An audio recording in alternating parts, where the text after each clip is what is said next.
বিয়ের পর মেয়েরা যখন প্রথম শ্বশুরবাড়ি আসে, শ্বশুরবাড়ির পাড়া প্রতিবেশী সকলেই এই কম বেশি এই একটা কথা তো জিজ্ঞাসা করেই থাকে, নতুন বউ কেমন হলো, তোমাদের ঠিকঠাক যত্ন করছে তো, সংসারের সমস্ত কাজ পারে তো।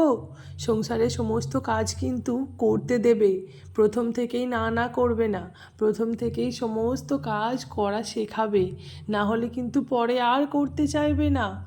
এই কথাগুলো না প্রথম থেকেই তোমার শ্বশুর শাশুড়ি বা যে আরও অন্যান্য যারা থাকে তাদেরকে তোমাদের পাড়া প্রতিবেশীরা এই কথাগুলোই প্রথমে বলবে।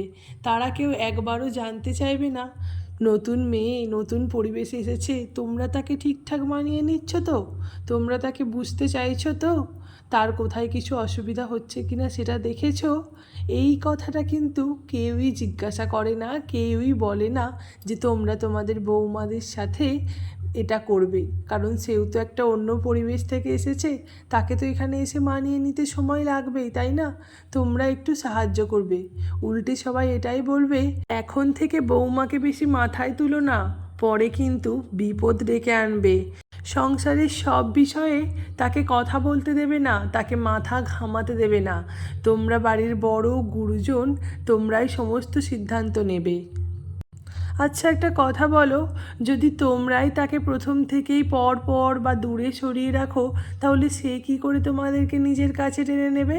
সে কি করে ভাববে যে এটা আমারই পরিবার, আমারই বাড়ির লোকজন? যাই হোক, কথা বলতে বলতে দেখো অনেক কাজও এগিয়ে গিয়েছে। সকাল থেকে আজকে ব্লগটা স্টার্ট করা হয়নি, আজকে একটু দেরি হয়ে গিয়েছে। স্নান করে এসে তারপরেই শুরু করছি কাজকর্ম। আরও অনেক সকাল থেকে যে সমস্ত কাজকর্ম রান্নাবান্না সেগুলো তো হয়েই গিয়েছিল। এরপরে না আজকে মিষ্টির তো রথেতে প্রচুর খেলনা হয়েছে, সেই জন্য আজকে স্নান করে এসে ভাবলাম আমার ড্রেসিং টেবিলের মাথাটা না ভীষণ অগোছালো হয়ে গিয়েছে, তো ওইখানটা গোছাবো। আর খেলনাগুলো কোথায় রাখবো তার তো কোনো জায়গা নেই, সেই জন্য ওই মাথাটাতেই রাখবো। আর মাথার মধ্যে ড্রেসিং টেবিলের মাথাটাতে কিছু অপ্রয়োজনীয় জিনিস আছে যেগুলোকে বাদ দিয়ে দেব। আর এই যে খেলনাগুলো রাখলে না দেখতেও সুন্দর লাগবে, না হলে আর কোথায় রাখবো বলো, আর তো কোথাও জায়গা নেই, সেই কারণেই। যাই হোক, এখানে আমি টুকটুক করে সমস্ত কিছু মাথা থেকে ড্রেসিং টেবিলের সমস্ত কিছু নামিয়ে নিয়েছি। আর যে সমস্ত কিছু দরকারি জিনিসগুলো ছিল সেগুলো তো ওর মাথায় রাখতেই হবে ড্রেসিং টেবিলের, আর বাকি যে জিনিসগুলো অদরকারি বা যেগুলো প্রয়োজন ছিল না সেগুলোকে সমস্ত নামিয়ে নিয়েছি। নেবার পরে এই যে এখানে ওই দাড়ি কাটার যে বক্সটা ছিল না সেটা ভেঙে গিয়েছিল, মেলা থেকে একটা নতুন কৌটো কিনেছিলাম, সেটার মধ্যেই সমস্ত কিছু গুছিয়ে নিয়ে রেখে দিলাম। আর ভীষণ মেঘ করে গিয়েছে, মনে হচ্ছে আবার বৃষ্টি আসবে। সকাল থেকে আজকের ওয়েদারটা যেহেতু একটু ভালো ছিল, এই এখন দেখছি ভীষণ মেঘ করেছে, তো সেই জন্য তাড়াতাড়ি ছাদে গিয়ে জামা কাপড়গুলোকে তুলে নিয়ে চলে এলাম। তারপরে এসে টুকটুক করে ভাঁজ করে নিচ্ছি। মিষ্টিতে এখন একটু ঘুমাচ্ছে, ওর স্নান করা হয়ে গিয়েছে, এখন ঘুমাচ্ছে, এরপরে উঠে পড়বে, তো তখন আবার আমার আর কোনো কাজ হবে না। এরপরে না তোমাদের সঙ্গে দেখা হচ্ছে ওই দুপুর 2:30-3টে নাগাদ। আমাদের তো খাওয়া দাওয়া হয়ে গিয়েছে, এবার মিষ্টিকে একটু বেদানার রস খাওয়াবো। আর বাড়িতে না পেয়ারা ছিল, তো সেই পেয়ারাগুলোই কাটলাম আমরা দুজনে মিলে খাবো বলে। তো আমার বর তো বেশি খেলো না, আমিই টুকটুক করে পেয়ারাগুলো বসে বসে খেলাম, না হলে আর কেউ খাবার লোক নেই এই সমস্ত ফল মাকড়। হয় মিষ্টিকে তো এখন দিই একটু, আর না হলে আমিই খাই। আর রাতের বেলা না আজকে একটু আলুর পরোটা বানাবো বলে ঠিক করেছি, তাই জন্য না আলুগুলোকে প্রথমে ধুয়ে নিলাম, এরপর কুকারে বসিয়ে সিদ্ধ করতে দেবো। রোজ রোজ রাতের বেলা তো রুটি তরকারি খেতে ভালো লাগে না, মাঝে মাঝে একটু অন্য অন্য হলেও মন্দ লাগে না। তো আজকে একটু আলুর পরোটা করবো ভাবলাম, তো ফোনে না আগে ভিডিওটা দেখে নিয়েছিলাম কিভাবে কি করে, মোটামুটি একটা আইডিয়া বার করে নিয়েছি, তারপরে আমি একটু নিজের মতন করেছি। এদিকে আলুগুলোকে সেদ্ধ করতে বসিয়ে না পেঁয়াজ লঙ্কা আদা রসুন একটু থেতো করে নিয়েছি।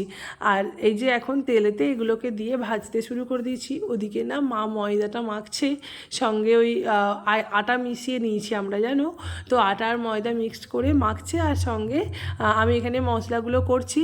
তো এখানে ওই নুন, হলুদ, জিরে গুঁড়ো আর একটু মিট মশলা ছিল। অনেকেরা না ফোনেতে ভিডিওতে দেখেছিলাম ভাজা মশলা দিচ্ছে, তো আমার কাছে যেহেতু বানানো ছিল না ভাজা মশলা, তো সেই জন্য আমি দিইনি, আমি এমনিই করেছি, খেতে ভালোই হয়েছিল। তো এদিকে পরোটাগুলো একটা একটা করে এবার সেঁকে নিচ্ছি। যেহেতু ময়দা মাখা বা পুর ভরার কাজটা আমার ছিল না, সেই জন্য না ওইটা আমি তোমাদের সঙ্গে শেয়ার করতে পারিনি। নেক্সট কোনো দিনও যদি এই রেসিপিটা বানাই তখন তোমাদেরকে ওই পুর ভরা আর ময়দা মাখাটাও আমি নিজেই মাখবো, তখন তোমাদের সঙ্গে শেয়ার করতে পারবো। আর ভীষণ তাড়াতাড়ি করে কাজগুলো করেছিলাম সন্ধেবেলা, কারণ মিষ্টিকে তাও তারপরে আর কি সামলাতে হতো, সেই কারণেই।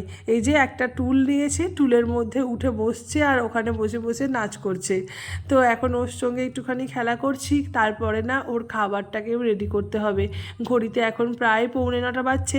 আমি না টুকটুক করে ও যখন খেলা করছে আমি ভাবলাম তাহলে আমি ওপরে যাই, বিছানাটা রাতের করে দিয়ে আসি। এইভাবেই কাজ করি, যখন যেটা সময় পাই সেটা আগে করে নিই। আচ্ছা, তোমরা যারা এতক্ষণ আমার ভিডিও দেখলে, তোমাদের সকলের আমার ভিডিও কেমন লাগলো অবশ্যই জানিও। তোমাদের যদি আমার ভিডিওর কোনো অংশ ভালো লাগে অবশ্যই আমার পাশে থেকে আমায় সাপোর্ট করো, যাতে আমি এরকম আরও অনেক ভিডিও তোমাদের সঙ্গে শেয়ার করতে পারি। রাতের বেলা তো জানলার পর্দাগুলো টেনে দিলাম, কারণ এখন তো ঠান্ডা ওয়েদার, জানলা খোলার প্রয়োজন হয় না। এদিকে না বিছানাটা ঝেড়ে নিচ্ছি আর আবার সমস্ত কিছু বালিশ টালিশগুলো ঠিকঠাক করে রেখে দিচ্ছি। মিষ্টিকে তো ঘুমানোর আগে জামাটা ছাড়িয়ে নিই, আর তার সঙ্গে আরও যা যা দরকারি জিনিস লাগে সেগুলো সমস্ত কিছুই মাথার ওপরটায় নিয়েই রেখে দিলাম, যাতে সেই সময় আর তাড়াহুড়ো করতে না হয়। কারণ যদি মিষ্টির ঘুম এসে যায় তাহলে ও আর একদম আমাকে মানে বসতে দেবে না। আর তারপরে পুতুলটাও মাথার গোড়ায় রেখে দিলাম, ওটা নিয়েও ঘুমানোর আগে পর্যন্ত খেলা করে। যাই হোক, আজকে রাতের রান্নাটা কিন্তু দারুণ হয়েছিল। আজ তাহলে আসি, তোমাদের সঙ্গে দেখা হবে নেক্সট ব্লগে। টাটা।